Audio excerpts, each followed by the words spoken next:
أعوذ بالله من الشيطان الرجيم. بسم الله الرحمن الرحيم. رب اشرح لي صدري ويسر لي أمري واحلل عقدة من لساني يفقه قولي. رب زدني علما. اللهم فقهنا في الدين آمين. اللهم صل على محمد وعلى آل محمد. جز نمبر 4 سورہ آل عمران آیت نمبر 144 144.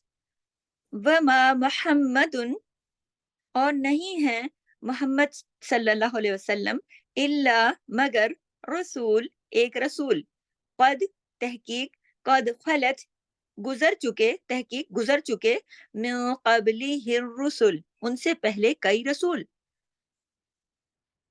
افا امعت کیا پھر اگر وہ مر جائیں او قتلا یا پھر قتل کر دیے جائیں قلب تم پلٹ جاؤ گے کیا تم پھر پلٹ جاؤ گے علی عقابکم اپنی ایڑیوں پر ومن ینقلب اور جو کوئی پلٹ جائے گا علی عقبیہ اپنی دونوں ایڑیوں پر فلن یضر اللہ وہ نقصان دے گا اللہ کو شیئن کچھ بھی وسیجزی اللہ الشاکرین وہ عنقریب بدلہ دے گا اور عنقریب بدلہ دے گا اللہ شکر کرنے والوں کو. تو آپ دیکھیے کہ اب تک ہم نے جتنی آیات 143 تک کی ہیں گزشتہ ساری، تو اس سے آپ کو معلوم ہوگا نا کہ ہم جنگ احد اور اس کے متعلق اللہ کے جو احکامات آئے اسی سلسلے میں ہم نے پچھلی تمام آیات کی ہیں. تو آج کی جو آیت ہے وہ بھی اسی سے متعلق ہے. تو اس سلسلے میں آپ کو بتاتی چلوں کہ جنگ احد جو ہے نا وہ اس میں جو ابتدا میں جو فتح نصیب ہوئی تھی وہ مسلمانوں کو نصیب ہوئی تھی. تو جب جو مسلمان عبداللہ بن جبیر کی قیادت میں اللہ کے نبی نے اوپر جو چھوٹی سی ایک پہاڑی ہے درہ جسے کہتے ہیں اس درے کے اوپر جو ایک متعین کر دیا تھا کہ نبی اکرم نے ساتھ تاکید بھی کر دی تھی کہ چاہے ہم جنگ جیتیں یا چاہے ہم ہاریں. یہ 50 تیر انداز تھے اور عبداللہ بن جبیر کی قیادت میں نبی کریم نے وہاں کھڑا کر دیا تھا کہ ہم جنگ میں مصروف ہیں، آپ نے وہاں سے دشمن پہ نظر رکھنی ہے. ہم چاہے جنگ جیتیں چاہے جنگ ہاریں، ہماری کامیابی ہو ناکامی ہو کچھ بھی حالات ہو تم اپنی جگہ نہیں چھوڑو گے. انہوں نے جب یہ دیکھا اس کے بعد لڑائی ہونے لگی. جب اس لڑائی میں مسلمانوں کا پلہ بھاری ہو گیا اور دشمن پہ فتح پانے لگے اور دشمن تتر بتر ہونے لگ گئے اور بھاگنے دوڑنے لگ گئے. جب انہوں نے دیکھا کہ مسلمان تو کامیاب ہو رہے ہیں اور کفار جو ہیں وہ مال غنیمت چھوڑ کر بھاگے چلے جا رہے ہیں، تو جب انہوں نے یہ سین دیکھا تو کہ مرد عورتیں سارے کے سارے وہ جو آئے تھے لڑنے وہ تو سب واپس پلٹ رہے ہیں. تو ان میں سے بعض کے اوپر جو لوگ کھڑے تھے نا جن کو نبی کریم نے متعین کیا تھا ان کے دل میں یہ خیال آیا کہ شاید جنگ کا فیصلہ ہو چکا ہے، اب تو جنگ ختم ہو گئی ہے، اب ہمیں کیا عام مسلمان جس طرح میدان میں نیچے اتر آئے ہیں اور مطلب نیچے جو کھڑے تھے لوگ وہ سب مال غنیمت اکٹھا کر رہے ہیں تو ہمیں بھی اتر کر مال غنیمت سمیٹنا چاہیے. جبکہ یہ صریحاً نبی اکرم صلی اللہ علیہ وسلم کے حکم کی خلاف ورزی تھی. عبداللہ بن جبیر جو کہ ان کے قائد تھے انہوں نے ساتھیوں کو منع کیا مگر اس کے باوجود بھی کچھ لوگ جو تھے وہ اپنی جگہ چھوڑ کر نیچے اتر آئے. اب نتیجہ کیا ہوا کہ دشمن کا جو لشکر تھا نا جب وہ واپس پلٹا، اگرچہ دشمن کا جو لشکر تھا وہ زخم خوردہ تھا لیکن ان کے اندر ایک زبردست قائد، ہارا ہوا لشکر، آپ دیکھیں ہارا ہوا لشکر، بھاگا ہوا لشکر، اس کے اندر بھی ایک زبردست قائد جو تھا خالد بن ولید، جو کہ اس وقت تک انہوں نے اسلام قبول نہیں کیا ہوا تھا. تو انہوں نے جب دیکھا تو انہوں نے اپنے لوگوں کو جمع کیا اور انہوں نے جب وہ دیکھا کہ وہ تو راستہ پیچھے سے خالی ہے، پہلے والے تیر انداز تو وہاں سے ہٹ گئے، تو انہوں نے کیا کیا کہ پہاڑ کے پچھلی طرف سے آئے اور آ کر پیچھے سے اچانک سے مسلمانوں کے اوپر حملہ آور ہو گئے. اب جب یہ حملہ ہوا تو اس طرح کے حملہ آور ہونے کا مسلمانوں نے تو سوچا ہی نہیں تھا. اور یہ وہی راستہ تھا جس پر آپ صلی اللہ علیہ وسلم نے 50 تیر اندازوں کو کھڑا کیا تھا. اب تو وہ جا چکے تھے، اب باقی جو تھے نا صرف تھوڑے سے لوگ اوپر کھڑے تھے. تو دشمن کے لشکر نے ان لوگوں میں سے 10 لوگوں کو جان سے مار دیا اور پھر کیا کیا کہ دوبارہ پیچھے سے مسلمانوں پر حملہ، ایسا خطرناک حملہ کیا کہ نبی اکرم صلی اللہ علیہ وسلم نے جب خالد بن ولید کے سواروں کو آتے ہوئے دیکھا نا پیچھے سے اچانک حملہ ہوا تو لوگوں کو نبی کریم نے اکٹھا کرنے کی کوشش کی. تو اس وقت ایسی کھلبلی پڑ گئی، ایک دم لوگوں کو یہ ان کی ایکسپیکٹیشن کے خلاف ہو گیا نا کہ پیچھے سے ایک دم، اب وہ تو اپنے مال غنیمت میں تھے، ان کا تو ذہن نہیں تھا اس وقت لڑائی کی طرف. پیچھے سے اچانک جب حملہ ہوا تو نبی کریم نے دیکھا تو نبی کریم نے سب کو اکٹھا کرنے کی کوشش کی، لیکن اچانک لوگ جو تھے وہ دشمن کو آتا دیکھ کر پہاڑ کی طرف بھاگنے لگے، ان کے سامنے جو احد پہاڑ تھا اس کی طرف چڑھنے لگے. تو ایسے میں رسول صلی اللہ علیہ وسلم نے انہیں بلایا۔ بہرحال کچھ لوگ تو ایسے تھے کہ بدحواس ہو گئے بالکل، میدان چھوڑ کر ادھر ادھر بھاگنے لگے، لیکن کچھ جان نثار صحابہ ایسے بھی تھے جو آپ کے گرد سے نہیں ہٹے۔ ان میں مرد بھی تھے اور ان میں خواتین بھی تھیں، اور خاص طور پر ان میں عمارہ کا نام جو ہے وہ تاریخ میں بہت زیادہ وضاحت کے ساتھ آتا ہے۔ نبی اکرم صلی اللہ علیہ وسلم نے فرمایا کہ میں جس طرف دیکھتا تھا عمارہ میرا دفاع کرتی ہوئی نظر آتی تھی۔ اور سعد نے بعد میں بتایا کہ میں نے عمارہ کے کندھے پر ایک بہت گہرا زخم دیکھا تھا، نشان دیکھا تھا میں نے زخم کا۔ تو میں نے ان سے پوچھا کہ یہ آپ کو کیا ہوا؟ تو پھر انہوں نے بتایا کہ جنگ احد میں جنگ احد کے دن جب اس طرح نبی کریم پر حملہ ہوا تو میں دفاع کر رہی تھی، تو ابن قبیہ نے مجھ پر ایسا سخت حملہ کیا تھا، یہ وہاں سے مجھے اتنا گہرا زخم لگا تھا، یہ اس چوٹ کا نشان ہے۔ تو آپ یہ دیکھیے کہ جان نثاران میں خواتین بھی نبی کریم پر نثار ہونے کے لیے آگے آگے رہی ہیں۔ تو یہ جو آیت جو ہم آج پڑھ رہے ہیں، یہ جو میں نے بات بتائی ہے، یہ اس کا پس منظر ہے کہ جب چاروں طرف سے دشمنوں کے لشکر نے مسلمانوں پر حملہ کیا تو اس میں بہت سارے مسلمان شہید ہو گئے، جن میں حضرت مصعب بن عمیر بھی تھے، وہ بھی شہید ہو گئے، اور ان کی شکل جو تھی وہ نبی اکرم صلی اللہ علیہ وسلم سے بہت ملتی تھی۔ اس وجہ سے کچھ لوگوں کو یہ شک ہوا کہ شاید نبی اکرم صلی اللہ علیہ وسلم شہید ہو گئے، کیونکہ وہ ایک کھلبلی سی مچ گئی نا، ایک عجیب سچویشن ہو گئی کہ مسلمان بیچارے اپنے کام میں مصروف تھے، ان کے اوپر پیچھے سے حملہ ہو گیا، کچھ لوگ ان کے ادھر بھاگ گئے، کچھ ادھر، کچھ شہید ہونے لگ گئے، اور اسی میں مصعب بن عمیر شہید ہو گیا۔ اب کوئی کہیں ہے، کوئی کہیں، خبر اڑ گئی ایک دم۔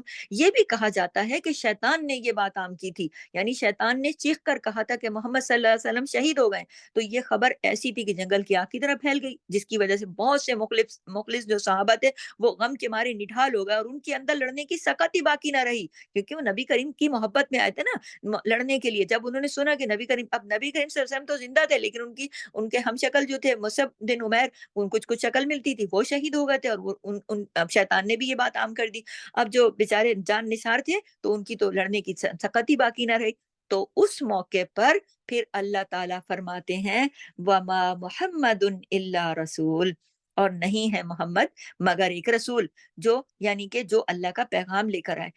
اور پھر کہہ رہے ہیں نا اللہ تعالیٰ کے قد خلت، گزر چکے، آپ سے پہلے گزر چکے، اور رسول یعنی آپ انہی رسولوں کی ایک کڑی ہیں جو رسول پہلے گزرے، اور ان پر بھی بہت زیادہ آزمائشیں آئیں۔ اسی طرح محمد صلی اللہ علیہ وسلم بھی اللہ کے رسول ہیں، وہ رب نہیں ہیں، کیونکہ ایک رب ہی فقط ایسی ذات ہے، اللہ ایسی ذات ہے، اللہ ہی فقط وحدہ لا شریک ہے، ایسی ذات ہے جسے کوئی نقصان نہیں دے سکتا۔ ساری دنیا کے دشمن مل کر بھی اللہ کو نقصان نہیں دے سکتے، یہ ذات تو صرف اللہ کی ذات ہے۔ جہاں تک مخلوق کا تعلق ہے، اس میں سے چاہے کوئی نیک ہو، کوئی بد ہو، کوئی پیغمبر ہو، کوئی غیر پیغمبر ہو، سب پر تکلیفیں آ سکتی ہیں، اور کوئی نہ کوئی لوگ ان کو نقصان دے سکتے ہیں۔ تو یہاں جو بات ہوئی ہے نا، پچھلے پیغمبروں کی جو مثال دی ہے نا کہ ہم نے قد خلت من قبلہ الرسل، کہ ہم نے تو اس سے پہلے بھی کئی رسول تھے جس کے بارے میں ہم پیچھے پڑھتے ہوئے آ رہے ہیں نا کہ پچھلے پیغمبروں کے ساتھ کیا ہوا۔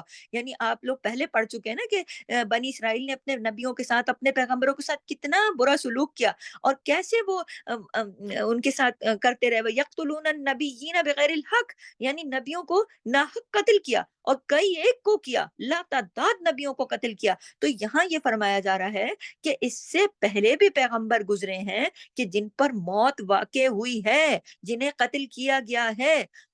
تو پھر اس میں جیسے اللہ نے فرمایا نا افا ام مات او قتلا، کیا پھر اگر وہ مر جائیں یا قتل کر دیے جائیں، کون، کس کی بات ہو رہی ہے؟ محمد صلی اللہ علیہ وسلم کی، کہ اگر ان کو قتل کر دیا جائے تو کیا ہوگا؟ او قتل انقلبتم علی اعقابکم، اگر وہ قتل کر دیے جائیں تم پلٹ جاؤ گے، تو تم لوٹ جاؤ گے اپنی ایڑیوں پر، یعنی تم کیا واپس چلے جاؤ گے، کفر کی طرف چلے جاؤ گے؟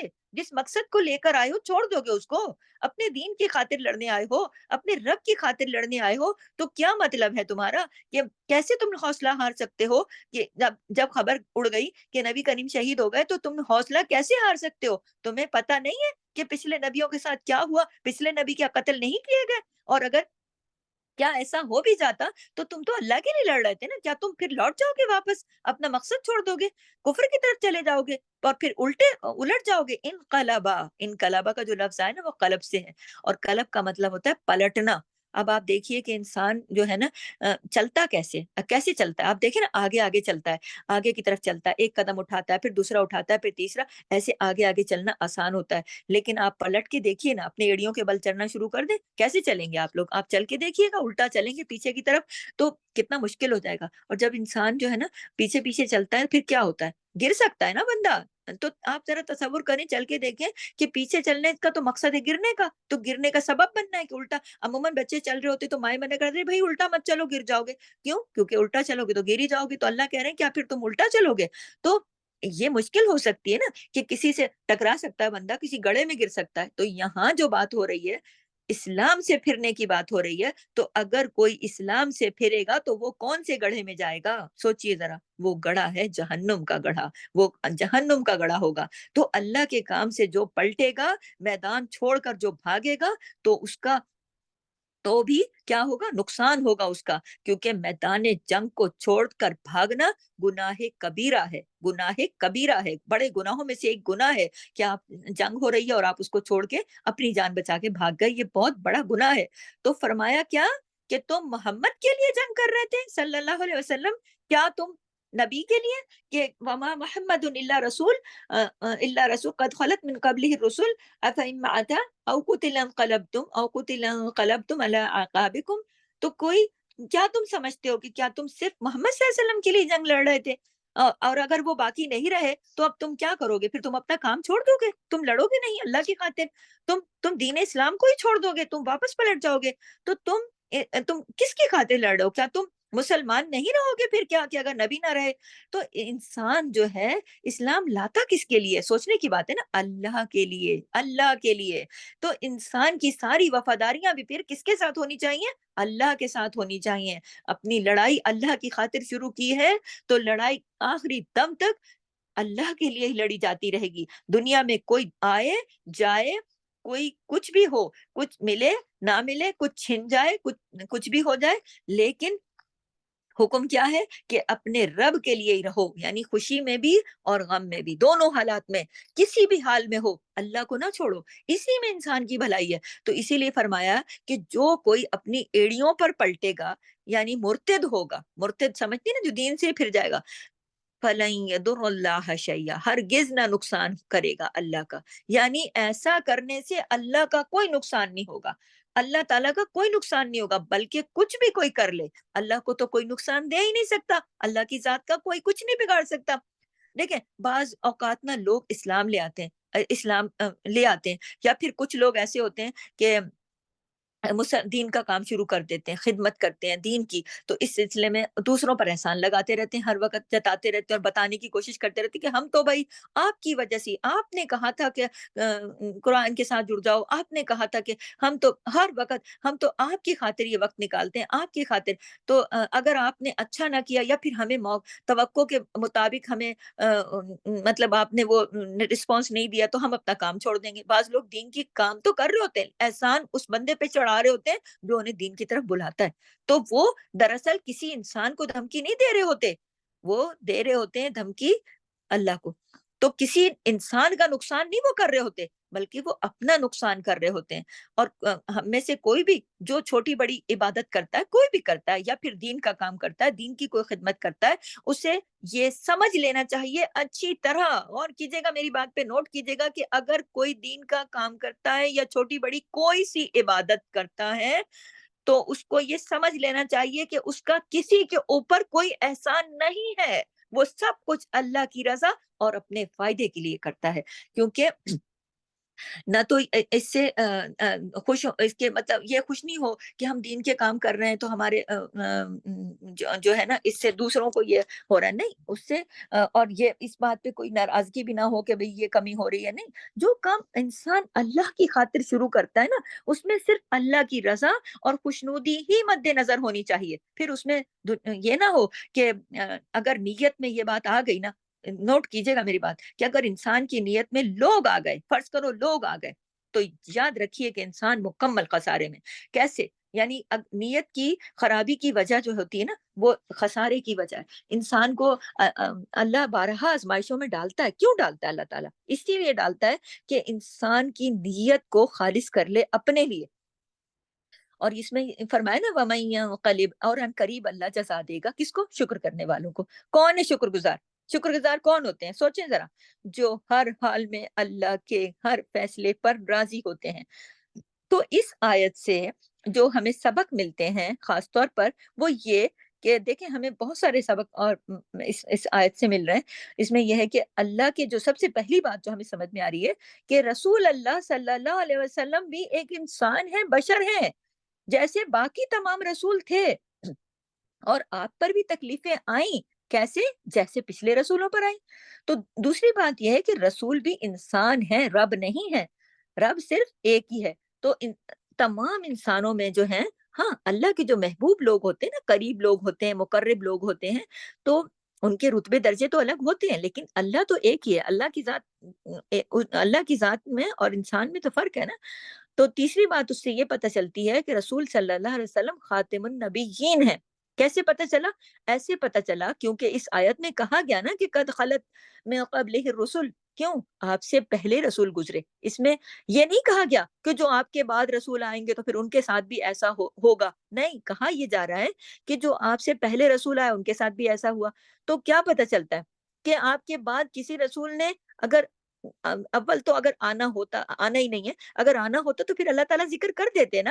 اللہ نے کوئی ذکر نہیں کیا، بعد میں آنے والوں کا کوئی ذکر نہیں کیا، یہی کہا کہ آپ سے پہلے جو رسول آئے ان کے ساتھ ایسا ہوا۔ تو پتہ چل رہا ہے نا۔ اور آپ پورے قرآن میں آپ دیکھیں کہ آپ صلی اللہ علیہ وسلم کے آنے کے بعد کسی رسول کے آنے کا ذکر پورے قرآن میں کہیں نہیں ملتا۔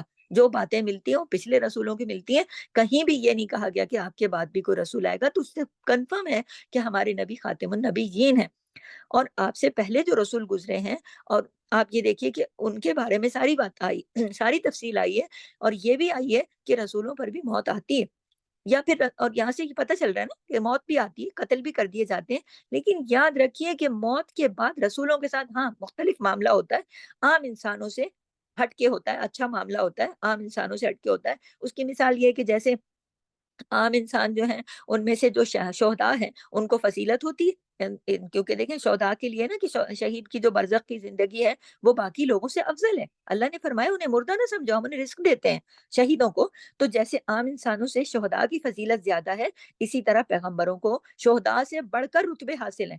کس کی وجہ سے؟ پیغمبری کی وجہ سے، کیونکہ وہ تو شہید ہی پیغمبری کی وجہ سے ہوتے ہیں نا، تو انہیں شہیدوں پر فوقیت ہوتی ہے۔ تو شہید کی جو برزخ کی زندگی ہے وہ تو افضل ہوتی ہے، لیکن پیغمبر کی اس سے بھی زیادہ مزید، شہداء سے بھی زیادہ مزید افضل ہوتی ہے۔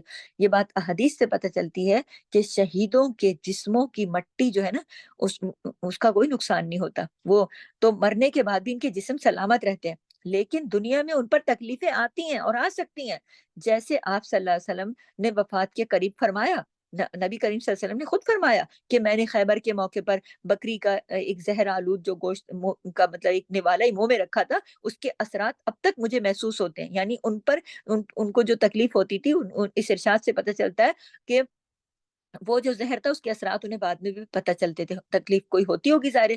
تو ایک اور بات پتہ چلتی ہے کہ اگر کوئی انسان دین سے یا دین کے کام سے پھر جائے، ہٹ جائے، تو اللہ کا تو کوئی نقصان نہیں ہوگا۔